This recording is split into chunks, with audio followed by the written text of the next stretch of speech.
नमस्कार। सब राम भक्तों को राम राम। आज लंका कांड में मेघनाद के वध के बाद रावण युद्ध में उतरता है अपने पूरे दल बल, रथ और अपने हथियारों के साथ। रावण को ऐसा सुसज्जित देख के विभीषण परेशान हो जाते हैं और कहते हैं राम से, रावण रथी बिरथ रघुबीरा, देख विभीषण भयउ अधीरा, अधिक प्रीत मन भा संदेहा, बंद चरण कह सहित स्नेहा।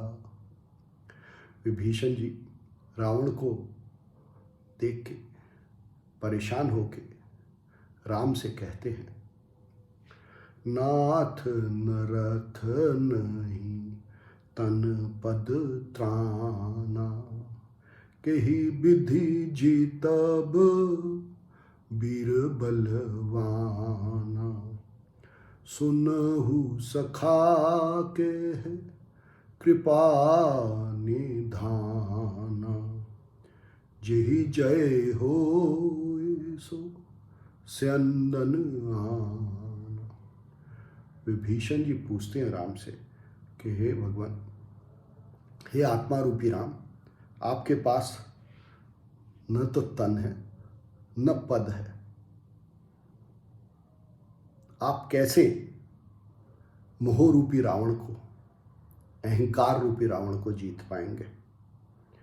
तो आत्मा रूपी राम विभीषण से जो समता है, कहते हैं कि जिस रथ से जीता जाता है वो रथ कोई और है, और उस रथ का जीवन रथ के रूप में वर्णन करते हैं, जीवन के रूप में वर्णन करते हैं। कैसे जीवन से मोह और अभिमान रूपी रावण को जीता जा सकता है? तो कहते हैं, सौरज धीरज तेहि रथ चाका, सत्यशील दृढ़ ध्वजा पताका।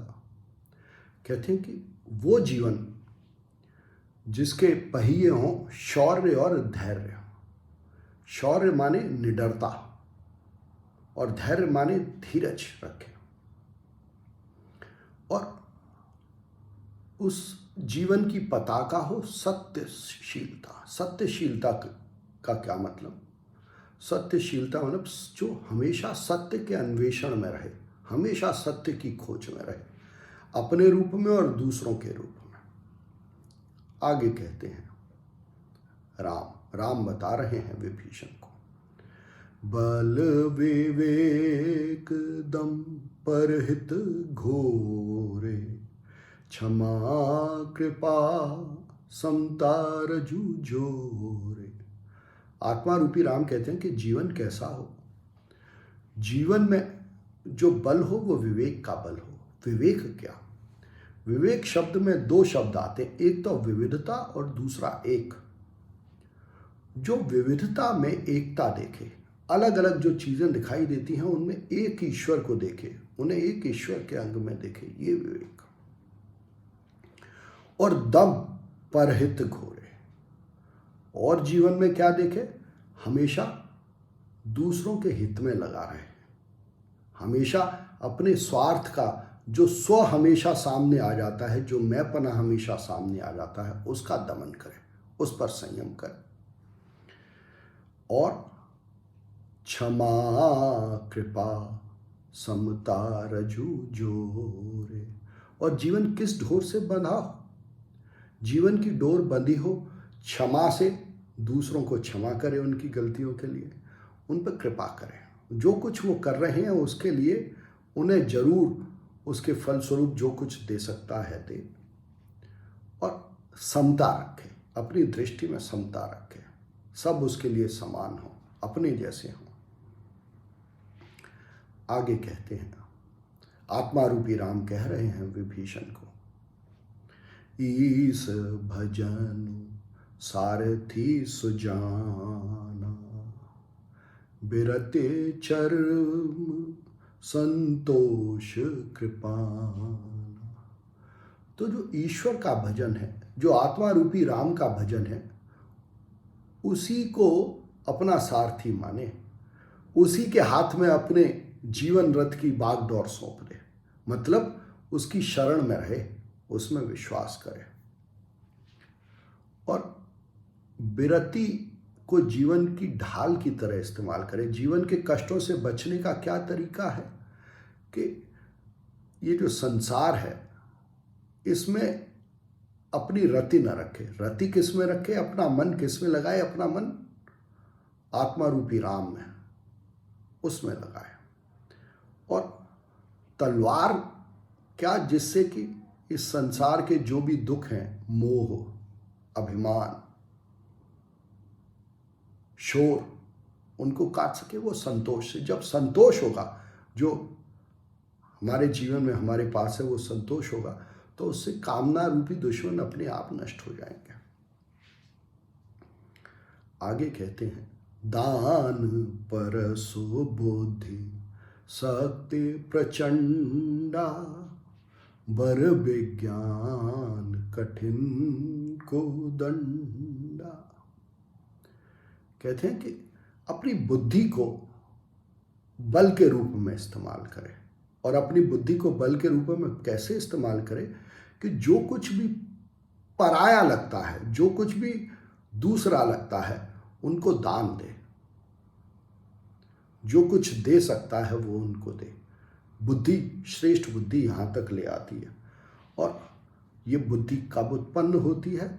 जब आप श्रेष्ठ विज्ञान को धनुष के रूप में इस्तेमाल करते हैं। श्रेष्ठ विज्ञान क्या है जीवन में? देखिए, ज्ञान है जो कुछ बाहर है, जो कुछ इस संसार में दिखाई देता है, सुनाई देता है, जिसको कि महसूस कर सकते हैं, वो सब, उसको जानना सब ज्ञान में आता है। पर जो मेरे अंदर आत्मा रूपी राम है, उसका अन्वेषण, उसको जानना, वो विज्ञान है और वो ही श्रेष्ठ है। और उसको जानने में अगर हम अपना ये जीवन लगा दें, वो ही धनुष है, वो ही श्रेष्ठ धनुष है। कठिन धनुष है विज्ञान। ये अपने आत्मा रूपी राम को जानना कठिन है, पर वो ही श्रेष्ठ है। आगे कहते हैं, अमल अचल मन त्रोन समाना, समजम नियम सिली मुख नाना। इसको करने के लिए, ऐसे जीवन चलाने के लिए मन कैसा हो? मन अचल हो, मतलब इधर उधर न भटके, उसका ध्येय एक ही हो। वो ध्येय क्या? कि अपने आत्मा रूपी राम में मन को लगाना है, उन्हीं को जानना है।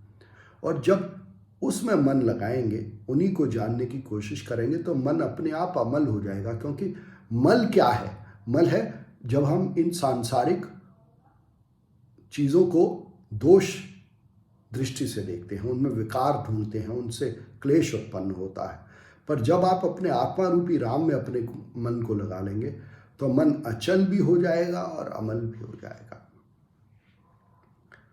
और ये बिल्कुल ऐसे तरकश के समान है जिसमें से कि एक ही लक्ष्य पर तीर छूटते हैं, वो आत्मा रूपी राम के अन्वेषण में। और ये तीर क्या हो? समता ही तीर है। हर एक को समता की दृष्टि से देखना। ईश्वर के लिए हर मनुष्य, प्रकृति का हर अंश बराबर है, सम है। और इसलिए जब समता की दृष्टि का विकास होता है, जब हर एक क्षण हम समता से इस प्रकृति में देखते हैं, वही तीर हैं जो हमें आत्मा रूपी राम तक पहुंचाते हैं। आगे कहते हैं राम, आत्मा रूपी राम बता रहे हैं विभीषण को, कवच अभेद विप्र गुरु पूजा, एहि सम विजय उपाय न दूरा। कवच क्या है इस जीवन में जिसको भेदा नहीं जा सकता? तो सबसे पहले तो इस संसार में भेद न देखना, यही कवच है। भेद न देखने का क्या मतलब कि संसार में कोई भी अलग अलग नहीं है, सब एक ईश्वर के ही अंश हैं, उसी के अंग हैं। और ऐसे ही मनुष्य जो हैं वो भी उस ईश्वर के ही अंश हैं, और उन मनुष्यों को जो पराये मनुष्य लगते हैं उनको गुरु के समान जानना, यही कवच है। इससे आप सारे दुखों से, सारे दोषों से बच सकते हैं। और फिर कहते हैं कि इसके समान विजय प्राप्त करने का इस जीवन पे, इस जीवन में मोह है, दुख है, कामनाएं हैं, अहंकार है, उन पे विजय प्राप्त करने का ये ऐसा जीवन जीना, ऐसा जीवन रथ पे चढ़ के सवार होना ही साधन है। राम फिर कहते हैं, सखा धर्ममय असरथ जाके, जीतन कहन कतहूँ रिपुता के। आत्मा रूपी राम कहते हैं कि जो इस प्रकार का जीवन जीता है उसके लिए तो इस संसार में कोई शत्रु ही नहीं है। जीतने की बात तो छोड़ दीजिए, क्योंकि फिर तो सब अपने हैं, सब ईश्वर के अंग हैं, सब समान हैं। कोई शत्रु बचता ही नहीं जिसको जीतने की बात की जाए। तुलसीदास जी लिखते हैं इस पर, महा अजय संसार रिपु, जीत सके सो वीर, जाके असरथ होए दृढ़, सुनहु सखा मति धीर।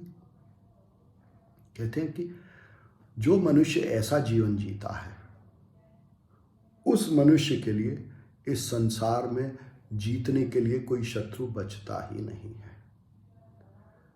अब देखना यह है कि क्या हम ऐसा जीवन जी पाते हैं, और जितनी मात्रा में, जितने अंशों में हम ऐसा जीवन जिएंगे उतनी मात्रा में हम पाएंगे कि हमारे शत्रु कम हो जाते हैं।